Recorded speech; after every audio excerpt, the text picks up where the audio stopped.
Olá, seja bem-vindo e bem-vinda a mais uma aula da disciplina de Técnicas de Negociação e Resolução de Conflitos.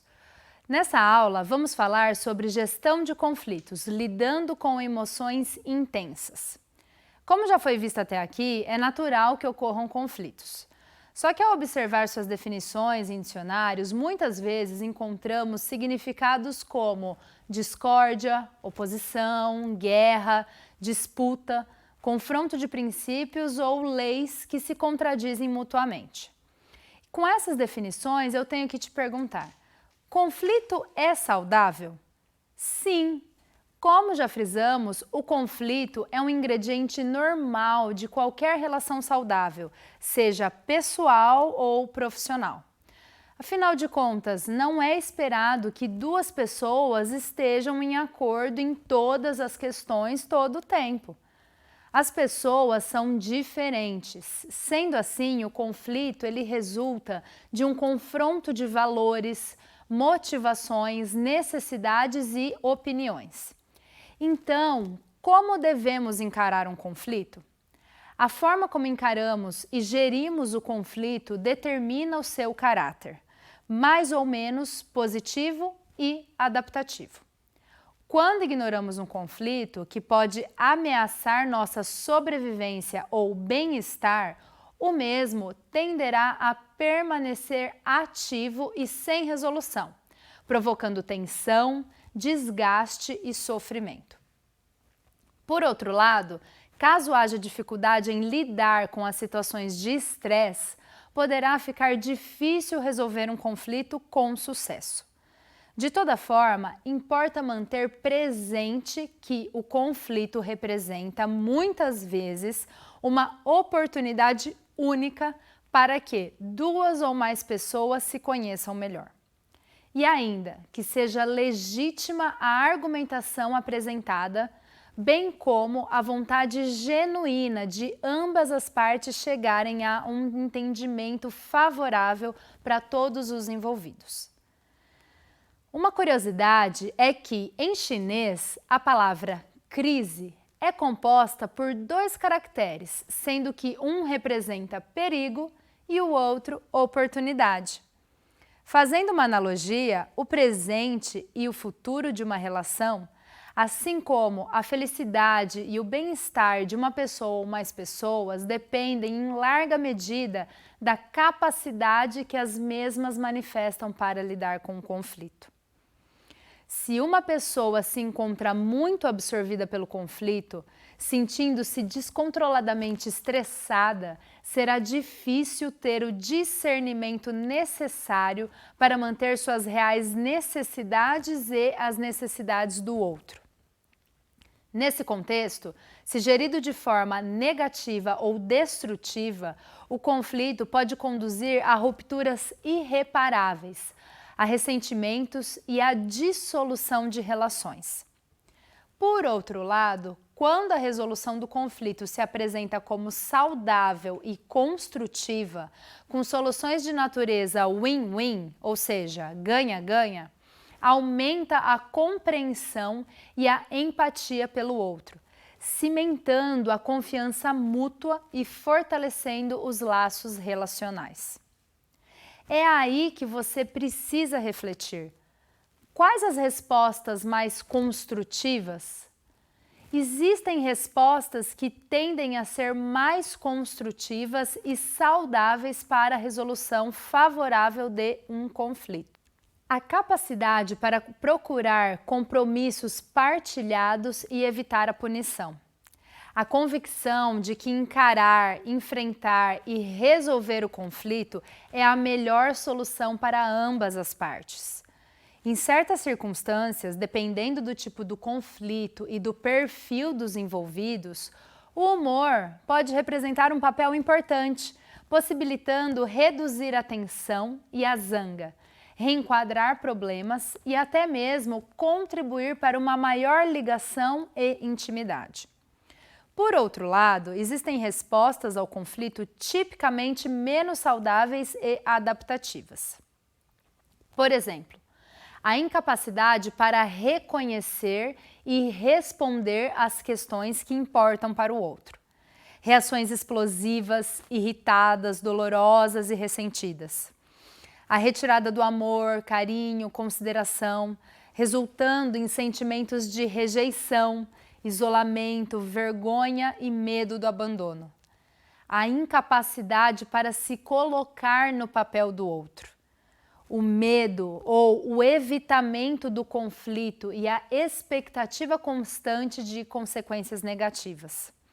E aí, o recurso a este tipo de respostas perante o conflito tende a extremar posições, conduzindo a reações defensivas e altamente emocionais que podem promover a redução de discernimento necessário para uma avaliação lógica e objetiva das situações e para a tomada de consciência das emoções, pensamentos, comportamentos e necessidades do próprio e dos outros.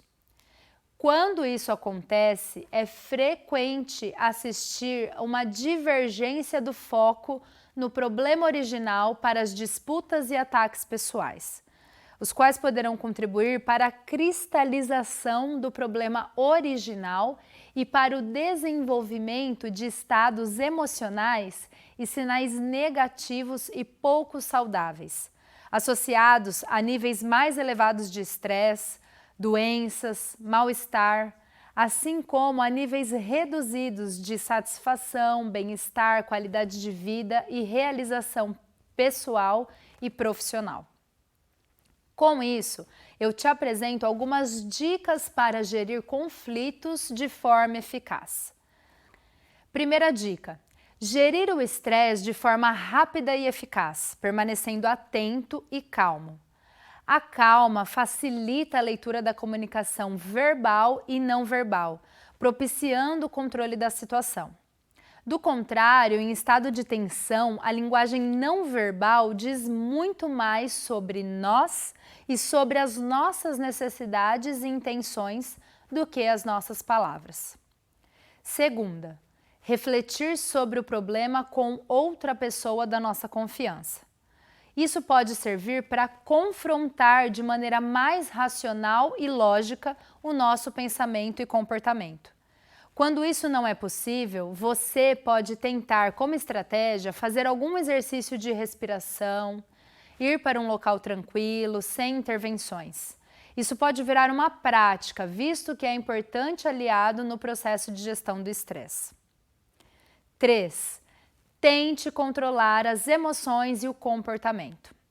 O controle das emoções torna mais fácil expressar as necessidades de forma assertiva, o que conduz à compreensão das posições e necessidades de ambas as partes.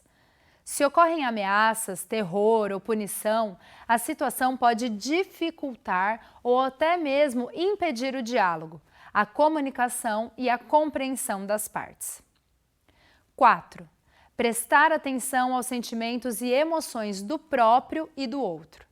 Observar o repertório verbal e não verbal das pessoas é importante para manter o discernimento e a consciência sobre as reais necessidades por trás das partes envolvidas no conflito, o que permite o desenvolvimento de atitudes estrategicamente dirigidas à resolução do conflito e não o ataque à pessoa.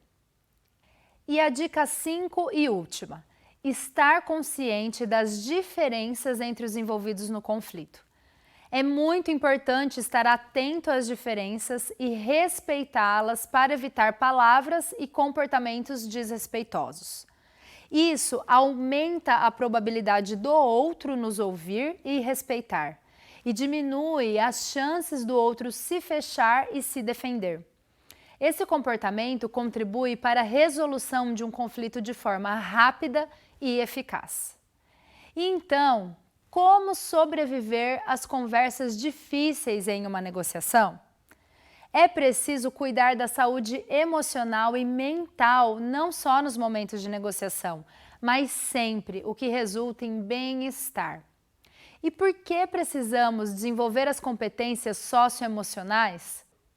Em breve, iremos abordar com mais detalhes esse tema, mas já adiantando um pouco, ao longo de mais de 2 décadas, muitos pesquisadores evidenciaram que, na educação formal e escolar, é necessário ir além de desenvolver as habilidades cognitivas das pessoas, pois elas não são suficientes para apoiar a conquista do sucesso na vida escolar e social.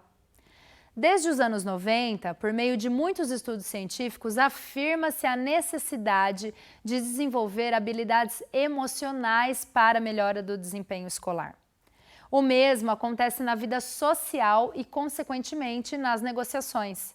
É necessário entender a importância das competências socioemocionais e, assim, desenvolver a inteligência emocional. Pensando em inteligência emocional, eu preciso te explicar um jeito para lidar com emoções intensas em uma negociação. Utilizar a comunicação não violenta. No início dos anos 60, durante o auge do movimento a favor dos direitos civis e contra a segregação racial nos Estados Unidos, o psicólogo norte-americano Marshall Rosenberg foi orientador educacional em instituições de ensino que eliminavam a segregação. Nesse contexto, ele elaborou o método da comunicação não violenta, ou CNV. O papel de Rosenberg, durante essa conturbada transição, era ensinar mediações e técnicas de comunicação. Em seu livro Comunicação Não Violenta, Rosenberg definiu que compreender as habilidades de falar e ouvir leva os indivíduos a se conectarem consigo mesmos e com os outros, permitindo assim que a compaixão se desenvolva. A técnica é baseada em competências de linguagem e comunicação que auxiliam na reformulação de como cada uma se expressa e ouve os demais.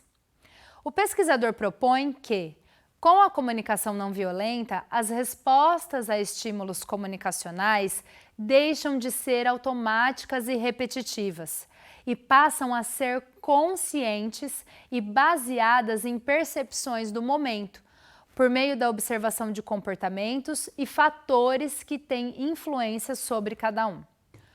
O método faz com que as interações ocorram com mais respeito, atenção e empatia.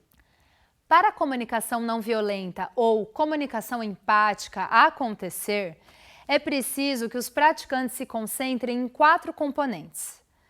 Primeiro, observação. Em primeiro lugar, é necessário observar o que realmente está acontecendo em determinada situação. Rosenberg sugere questionar se a mensagem recebida, seja por meio de fala ou de ações, tem algo a acrescentar de forma positiva.